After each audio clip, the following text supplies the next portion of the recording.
Hi everyone, Andrew from Wilkinson Cameras, and we're back again with another Sigma video. This time we're talking about the C series lenses. So to avoid a one-word answer, I'm going to ask you two questions in one. What does C stand for, and who are C lenses for? So the C series of lenses stands for contemporary lenses, and these lenses are all about being smaller and lighter weight than the other lenses. So what you'll see with these is you'll have similar kind of focal lengths covered to what you do with the art lenses. You've still got prime lenses, you've got zoom lenses, super telephoto lenses, but you will tend to see that these will have either a smaller aperture or maybe a slightly reduced focal range on these to keep the size and weight down on these. So they're going to be ideal for you photographers who are into, might be travelling a little bit more. Somebody wants to take a bag full of lenses but don't want to be weighed down all the time. So they suit me quite well, you know, being a bit of a weakling. When we talk about C series lenses, obviously they are a little bit cheaper than manufacturer lenses and also the art series lenses. But does that mean there's any kind of compromises when it comes to image quality? Yeah, it's a question that we get asked quite often because I think a lot of people look at the designations and the names of them and they say art series, so art must be, you know, the best lenses that Sigma make. And it's not really, it's not like hierarchical with the system there. It's just a different kind of focus or a different objective with these lenses. So with these ones, it's just about keeping the size and weight smaller. Your image quality is still actually to a very similar standard. And in some cases, you'll see contemporary lenses that might out-resolve some art series lenses because you could get the benefit of having a narrower aperture. Which means it can be a better corrected lens as well. And I think a great example of this is two lenses that we've got here. So we've got the 28 to 70 f2.8 contemporary series lens, and that's 2.8 through the range. And we've got the 24 to 70 art series lens, which is also 2.8. So you've got two lenses here, both covering a similar focal range, both with a 2.8 aperture.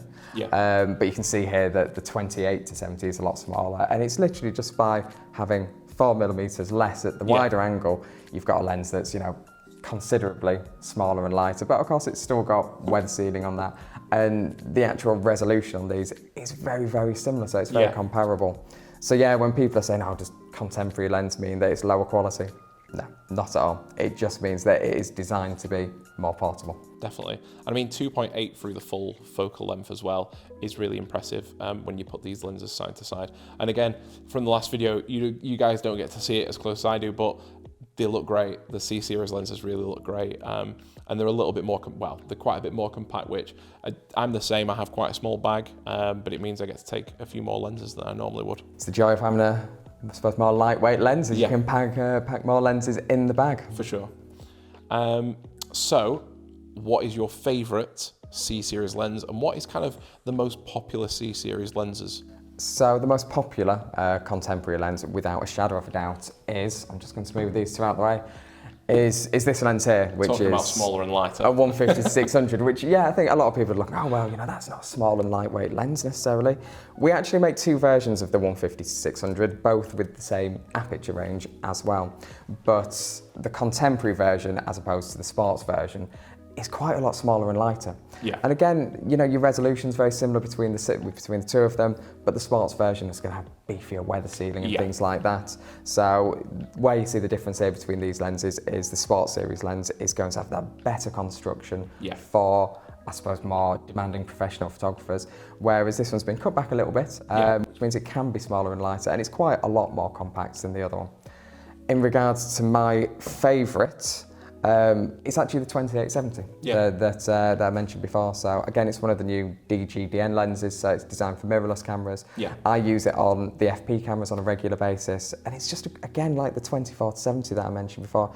It's a great focal range. You know, you can do everything from landscape photography, you can do portraiture with it. It's great for doing details, but you've got that nice bright aperture there as well. So you can use it in low light conditions as well. So it's just a really versatile lens with great image quality. Great for stuff like weddings when you're carrying gear around all day, but you've got that really versatile focal length as well. So definitely something I can see being used in a lot of professional situations. And as a sports photographer myself, just looking at this lens would not look out of place on any sports ground. So it really will not. The front element looks fantastic. It looks proper. It looks Yeah, it's a nice lens. It has been tremendously popular over the last year. I think, especially with the last 12, 18 months, you've had a lot more people who've been at home and doing things like bird photography in the garden. Yeah. And it's great. And, you know, with that, you're looking at, you know, it's around £1,000 for a lens like that. So you're comparing it against similar lenses from other manufacturers where, you know, you might be in excess of £2,000 for that kind of focal length. So you get a lot of lens for your money with that, and again, it's delivering the goods in terms of the image quality. It is compatible with Sigma teleconverters as well, so if you actually want more reach than 600mm, you can push it further as well. So yeah, incredible versatile lens. Can you get those lenses on APS-C? Yeah, so it's designed for full frame again, but there's nothing to stop you using the full frame lenses on APS-C. So if you were to put that on an APS-C camera with a 1.5 times crop factor, you're gonna have stupid reach. Yeah, it's going to give you a lot of reach with that one. So yeah, anyone who's wanting a bit of wildlife in the garden, those kind of things, it's amazing for it. Yeah, and you can chuck a teleconverter on it. You can put it on a cropped sensor. Yeah, that is impressive. It is stabilised as well, so you've got built-in optical stabilisation with that one.